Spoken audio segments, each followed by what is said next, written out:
Alexa, pause. Hi, friends. It's Kimberlee here with Specialty Care Management and Reiki and Coaching. So I have a little gift for you. It's a great activity. I encourage you to take some time. The end of the year is a perfect time to do that, but you can do it anytime. But it's a wonderful gift that you can do for yourself privately. You can do with your company or your team. You can even do it with your family. I've done this exercise before, both personally and with a sales team. And we're gonna do it for my husband's birthday. We're gonna take the family and do it because my kids have never done it. But it's a fantastic activity that's really geared to help you identify areas of incongruence and help you figure out how you can be congruent with who you are on the inside, who you are personally, and who you bring to the world. And the reason why that's so important is that if you feel like you have to, or even if you're not aware of how you're being two different people, either at home or at work or private or public life, it's a matter of time and you're going to slip up. And that's going to cause you some distress. And it can create confusion among other people who would like to really know who you are, right? In terms of a company. If a company behaves one way in private and another way in public, well, I can tell you their demise is for certain. So it's super duper important to develop congruence. And so with this exercise, it's a fun exercise. Get some magazines, get some scissors, some glue. It's just a fun activity. And I'd show you my box, but it's huge. We're doing this for my family because it's my husband's birthday next month. And so we have a big box for him because the whole family's doing it. We're doing this with who we are as a family. But anyway, get a shoebox, whatever you want. And what I want you to do is take some time to figure out, who am I to the world?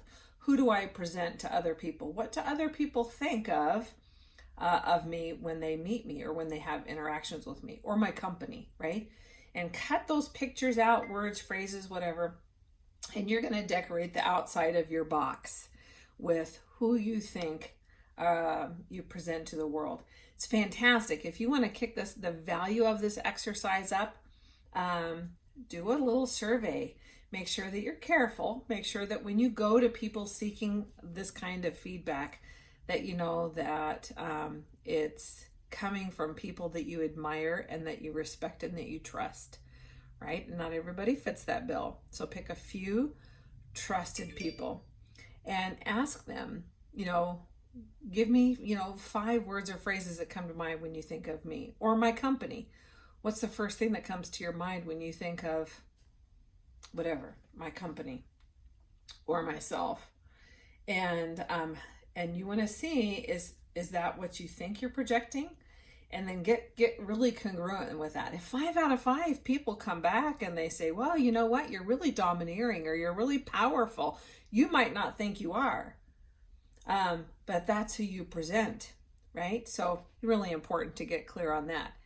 So the outside of your box, it represents who you present to the world, who you or your company or your family, what do you present to the world? What do other people think of when they interact with you?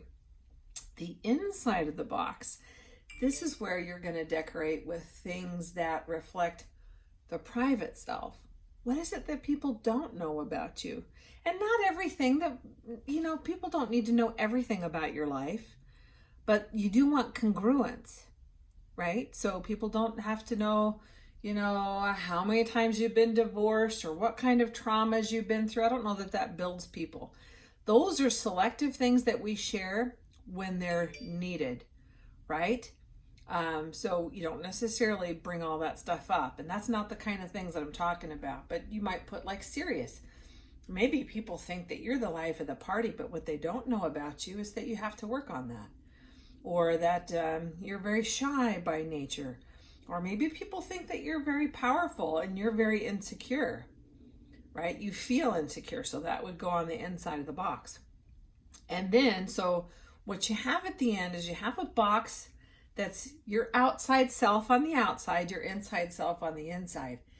And you can just sit. If you do this personally, it's fantastic growth building exercise.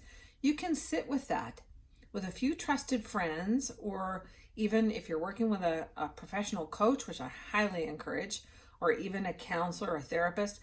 That's a great thing to kind of sit with and examine. Is this what I want? Is there discord? Is there a lack of congruence such that it's going to cause me some conflict, or cause conflict for my company or my family or whatever? Is who I am on the inside and who I am on the outside, is that reflective of who I want to be, or who I think I present, or the goals that I want to achieve in life? How does that all support that? That can be a very private and powerful exercise for you. It can be a real faith building, and it can be a great team building activity as well. In terms of a company, it can help you figure out, if there's discord and lack of congruence for a company, how do we create congruence? What in either of those settings, or how do we create congruence so that we can magnify and become that which we say, or who we say we want to become? That's my gift for you. I hope that you have fun doing that exercise. I would love to hear back. Let me know, have you done that personally, or with your family, or with your company? What insights did you have? Was it helpful? I would love for you to share. Make it a great week. Bye, friends.